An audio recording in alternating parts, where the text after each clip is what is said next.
get calls a lot about people who want to do passive cellars. Passive is no refrigeration. And I always tell people about 90% of people that get passive cellars end up regretting it, end up saying, why didn't I just invest in the rest of it? I mean, I've had numerous customers where we tell them, if you go with a passive cellar in Arizona, in Nevada, in a very hot climate, even in some parts of California, what's going to then once you shut the glass and you close the glass, it's about 5 degrees warmer.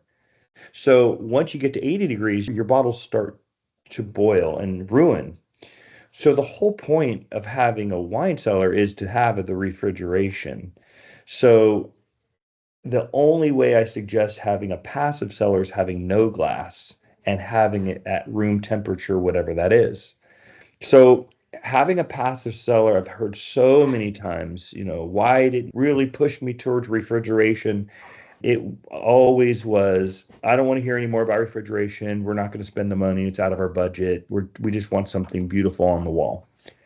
But everybody ends up complaining about that. 90% of the people, unless they're going in saying, I don't care, I want no glass, this is the way it's going to look, and they're okay with it.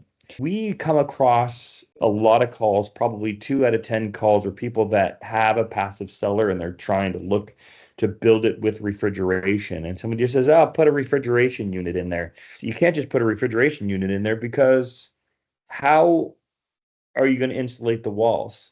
You can't use fiberglass insulation because you have no vapor barrier, you have no insulation. So you could throw a cooling unit in there. It's not going to get passed down 63,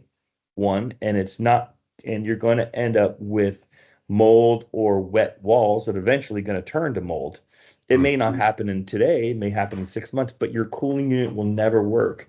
And so we had a lady that every year I buy a new unit, and I go, well, it's not Whispercool's fault. I said, you don't have the proper insulation. She goes, yeah, my builder built it. We do. And I said, okay. I went right into her room. And I said, look in the corners. That's mold. We opened a patch, and I said, you have fiberglass insulation. You have no vapor barrier.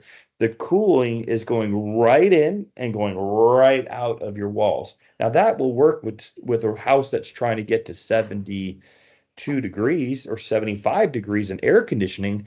But at refrigeration, you're trying to get to 55 degrees. That's a 20-degree difference. Your walls do not hold that type of cool into the space.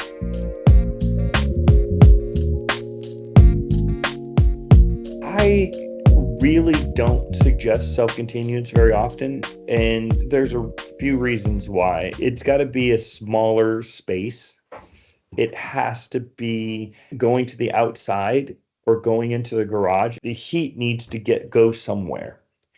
So it blows cold out into the room, and then there's heat that needs to leave, right? Exhaust. The only 2 places that you can do that is on the outside and in a garage. And it's got to be a small enough room. So these are really built for smaller rooms and for that specific instance. I'm all about aesthetics. As you can see, it just sticks out. And to me, that just doesn't look very good. The very first thing I see when I look in there and I see a big, bulky black unit, that to me is not aesthetically pleasing.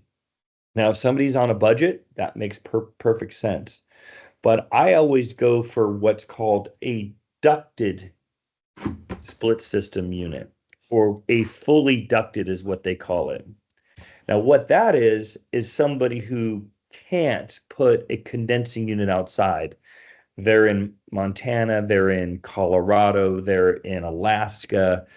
They can't put a condensing unit outside because it'll freeze. But they can put it in a mechanical room or somewhere else. The only self-contained unit I like to recommend is a fully ducted unit. If you have an attic or a mechanical room or space in the back, like a garage or something like that, then your costs are literally considerably less.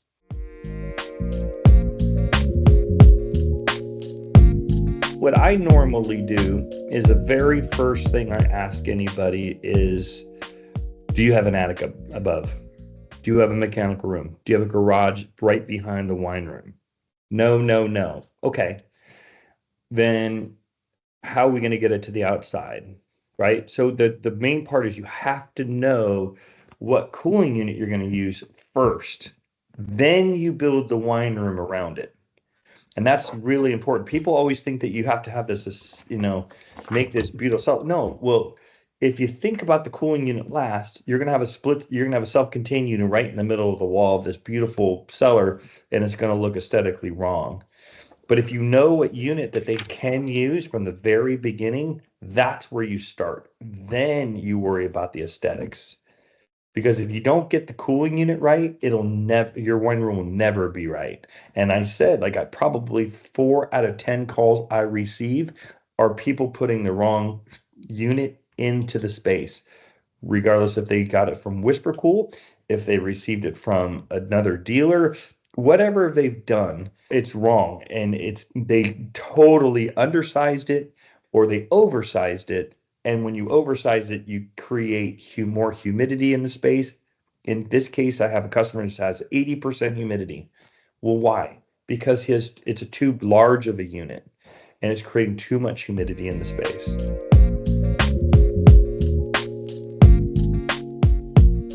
We offer a service plan for, up to 3, 5, 10 services.